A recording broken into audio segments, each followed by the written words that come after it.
Welcome to the STARS program, seniors taking active roles in society. And now, here's your host, ANITA FINLEY. Okay, so let's get right going with Darwin Porter, who always has so much to say. Good morning, Darwin. Good morning, Anita, and welcome to October. Is it cold there yet, the winds? Yes, it is. As the Glenn Ford movie was named The Return of October. The Return of October. And I really want to share memories and also discuss my new assignment for launching 2019 was the death of Florida's most famous resident. And we're talking about the passing of Burt Reynolds. Right. In September of 2018. I don't know if you ever visited his theater in Jupiter. I've been there many times. Bill was on the board, actually, of the... Really? Oh, he was on the board of when he was helping young children, Burt Reynolds, and also I had a real estate deal with Burt Reynolds stuff, and I know a lot about him, and one of Bill's and my closest friends was his business manager for a while. So you go ahead and talk. That's wonderful. Well, I'm sure the Burt you knew wouldn't coincide with my experiences, but that's interesting. I had no idea. You never mentioned that to me before. I know. There's so much about me that you have no idea. Well, the same could be said, I'm sure, on this side of the phone. Right. But Burt was born in 1936. He was 82 years old. And in fact, in a way, he predicted his death in his own whimsical way. He said, soon I'll be racing a hot rod in Valhalla in my cowboy hat and a pair of aviators. Unfortunately, I never achieved my lifetime ambition, which was to become the second Cary Grant. Oh, really? He sure didn't. He sure did succeed in that. And now I'm doing a book on Kirk Douglas, who is 102 years old and the last surviving male star of the golden age of Hollywood, the equivalent of Olivia de Havilland, the same age. And two people had to survive, and they were the ones. And I don't know if Burt will be around. He's in a bad way to read my book, and I have something to say about that. But several things are now happening with post-Burt Reynolds. And one is I got a heavily booked 2019, but my bosses want a sort of definitive biography of Burt Reynolds. So far, other than his rather sketchy memoirs, only a sort of 110-page thing, which is, he made 100 films, 100 films. I didn't know that. Which reminds me, so did Kirk Douglas, and I've just seen all 100. Well, Darwin, when I think about it, there was such a difference in I would call it actorship, or the way that Kirk Douglas was, and of course, I don't think it was the same. They were different kind of actors. I didn't admire Burt Reynolds at all. Completely. And the thing, Burt was around for a long time in New York, doing all these TV movies, and he was really going nowhere. But I had to admire the perseverance of this man. Mm-hmm. By the way, he had Indian blood. Today, that's incorrect. It's called Native American. He often played Indians on TV, but then two things happened all at once. And the year was 1972. He got cast in his my feeling is the best movie he ever made was Deliverance with John Boy, shot in the wilds of North Georgia. And he really wanted to change his image and set out to become a serious actor. well, he would never be Cary Grant. No one could ever be Cary Grant, although Tony Curtis tried, but no one can do that. Anyway, then he said he made the mistake of his life. He posed nude for a centerfold for Helen Gurley Brown, who was the editor of Cosmo. And right after that nude centerfold, did you ever see it, by the way? Yes, I did, and I want to go back to Deliverance. I didn't see it because it was too horrible. I don't like to see things like that, so I never saw him in that. But I did see the centerfold.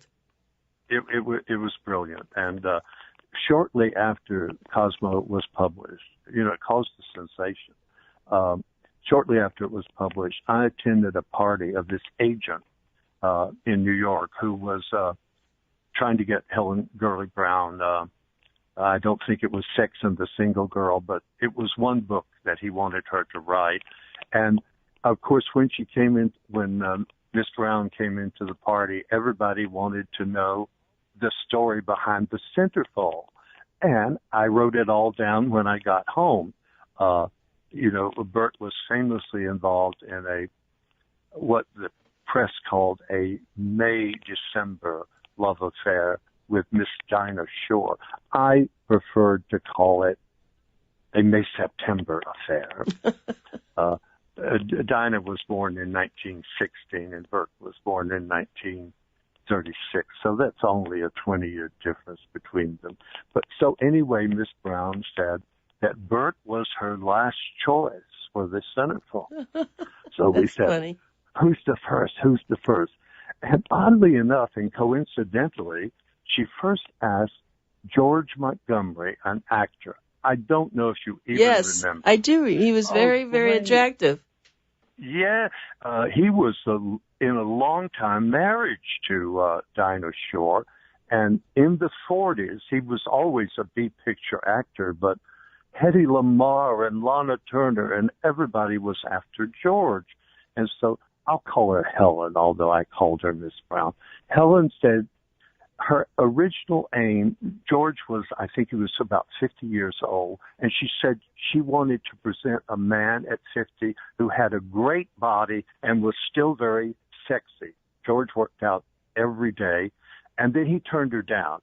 Then she decided she would get a younger man, and so she asked Joe Namath. No kidding. Of a recent column in the BOOMER Right, Times. right. And he turned her down, although he did pose for some other provocative ads. And then she went to Clint Eastwood. No. And he turned her down, and he said, if you want to know what I look like in the nude, ask Barbara Streisand. Really? I thought that was a fun remark. That was? Oh, she tried, and then she turned to Steve McQueen, who was just becoming a big star. Right, and you wrote a book about him. I did, and then there's a story there real quick. He did not agree to pose, but you know what that devil did? He sent her a full frontal nude of himself. No kidding. It was taken by a man I once wrote a book with called Damn You, Scarlett O'Hara. His name was Roy Mosley. And when he heard I was writing the book, he sent the nude of Steve McQueen to me. And there was some talk of publishing it. But then the distributor said that Walmart would not carry it. So we left it out of the book. But finally, Helen did not give up, and she turned to Burt Reynolds. And he said, why not? He said, I'll show everything except Billy Boy. He was a funny man. Yep. And, he probably put his cowboy hat on it. Yeah. Then he said, you didn't hear that? What did you say about that? Wouldn't that have been funny? Yes. Yeah. But he then later regretted it. He said, I just was never really taken seriously after that. And do you think that's true? Do you think that yes, do you really? Because, and then also he had the worst judgment of any actor I've ever seen. I mean, I've got about 7 boxes on Burt Reynolds, and somewhere I'm going to in there. I have about a dozen movies that are now listed as classics that he turned down. I remember one, of course, it'll all come out in my book, was called Terms of Endearment. No kidding. It brought Jack Nicholson an Oscar. Right. And it also, that could have been Burt's maybe, and it also brought Shirley MacLaine an Oscar. So he didn't have very good, and then he would appear in some trashy movie. But the thing about Burt Reynolds, and there's so much to say, it's going to take a book, but I want to run through some things that happened really in Palm Beach. Wait, before you do that, I want to reintroduce you. I never do that well enough. So my guest today, and he is just amazing man. He writes for Boomer Times, and we just love to have Darwin Porter on our radio show once a month, and it's called Media Buzz. The particular column coming up in our October issue is called The Life of a Bunny Hopper, Hugh Hefner. So you'll be want to read that column. And he's working, of course, that book is coming out, I think, in November, and it's all about Hugh Hefner. So I just want you all to know what a privilege it is to have Darwin Porter on our radio show. Okay, now you can go. That is some book on Hugh Hefner. Can't wait. Talk about a powering cultural figure of the latter 20th century.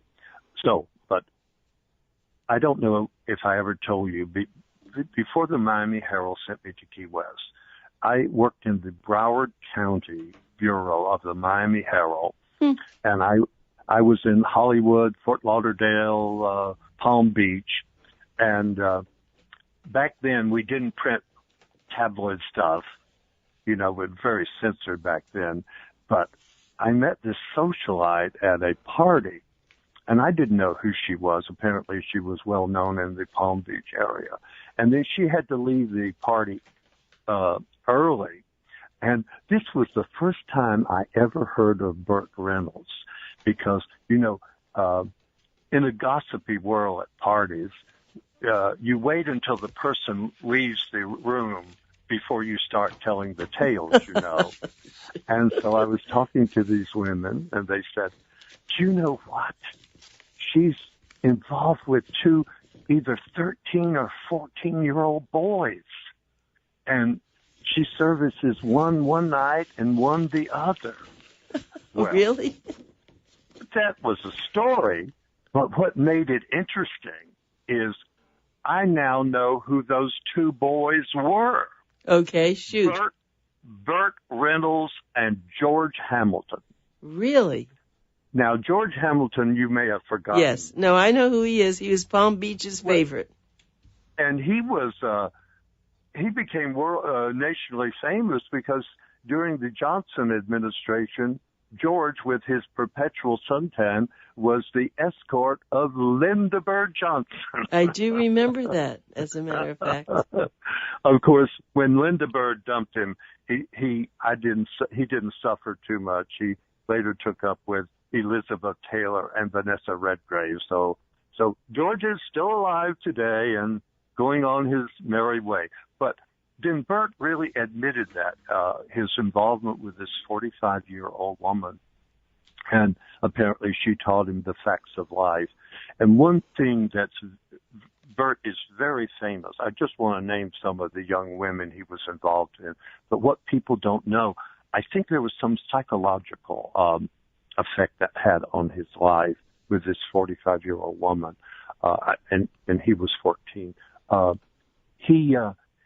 He had this obsession for older women. Now, I'm not talking about Dinah Shore, but there were a number of older women, movie stars, each one, maybe a little beyond their prime, and you will never believe the major obsession.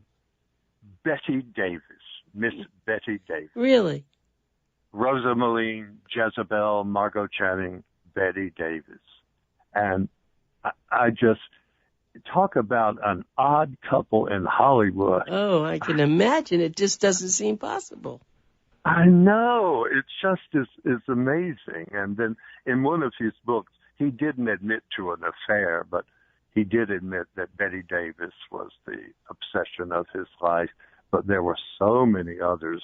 And I want to mention briefly my relationship with Dinah Shore and Burt Reynolds. During the Dinah Shore, you may remember, used to do commercials for Chevrolet and see the USA in a Chevrolet. Yeah, I remember that. I do remember that. Yeah. And Dinah Shore was the biggest female singing star of the 1940s, for those who don't remember, and she was called the GI Sweetheart, and a lovely, classy woman. And my ad agency did a commercial with her that took a week here in New York, and Burt Reynolds showed up 3 times. That's the only time I met him, but he was so much in love with Dinah. I've seen people in love, but those two were in love. It was a beautiful friendship, a love affair, and it lasted for a few years. And Dinah said, "Oh my God, I love Burt dearly, but I've got to teach him how to use a fork and knife at dinner. Really? I've got to teach him what." She said, I got to turn this good old Southern boy into a gentleman. And it did. I just thought that was such a wonderful, beautiful experience that I had with them. But the Burt Dinah knew was not the Burt that was often described by 2 of his 2 wives, including the most notorious marriage to Lonnie Anderson. I've observed Hollywood ever since I was a little boy. I have never seen a marriage played out on TV. He was on the Johnny Carson show telling the most horrible stories about Lonnie Anderson, and she was on Merv Griffin, or there was a Mike Douglas show, and horrible stories on Burt. So he finally, I remember his last appearance about her, he said, "You know, Johnny, I never really gave a damn about Lonnie Anderson. I never really liked her." That's amazing, isn't it? And why did he marry her then? Yes, that was the question. And then I think Johnny asked, and he said, "I don't know." That is amazing. Well, Darwin, I lived on Jupiter Island when he and Lonnie bought their home or built it. So, I mean, oh my God. Yeah, so Maybe you'll be my co-author in. Yeah, right. No, I don't know any more about that, but I know that they were a famous couple there because, Jupiter was his home base, and he was pretty famous. Were you ever at the Jupiter Theater, where he performed? Well, you remember a picture of his mother. He had a big picture of his mother, really loved her, and I know he did try to do some things. He did The Apprentices. He tried to have this, I forget, that's what Bill was involved in. It was it was a theater for young people, and that went for quite a while. But he always wound up, he just wasn't a serious person. He always got into trouble. He drank too much. It was not good. Yeah, it's really sad. And I also want to give you a quick update on his second relationship because it's pertinent now. Sally Field, 2-time Oscar winner. Yeah. She finally got over that image of Gidget and the Flying Nun on TV. She said, "I spent years." She is now just issuing her autobiography. She's been working on it for 6 years, more than 6 years. And she didn't mean this with cruelty, but she said, "I'm glad that Burt is not alive to read it," because she, up until the last minute, decided not to publish it. And then she changed her mind at the last minute and issued it.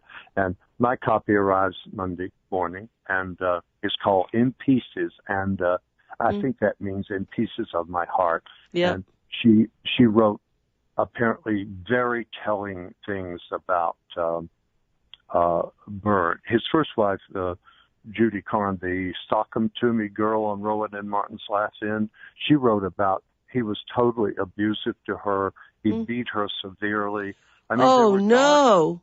Yes, there were dark, dark shadows. In fact, when the time I met him, he was telling about his early days in Hollywood. And he said, I got so frustrated that often I would go to a seedy bar in the center of Los Angeles. There are a lot of them, let me tell you. And I deliberately provoke a fight so I could beat up somebody. My goodness. I mean, everybody would. He My said, goodness. That's the way I got rid of my tensions. And, boy.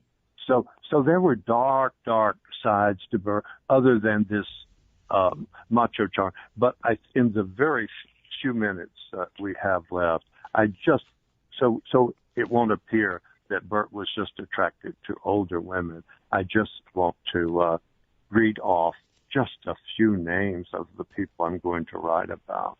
The French goddess Catherine Deneuve, voted at the time the most beautiful woman on earth, and America's own female sex symbol, Farrah Fawcett.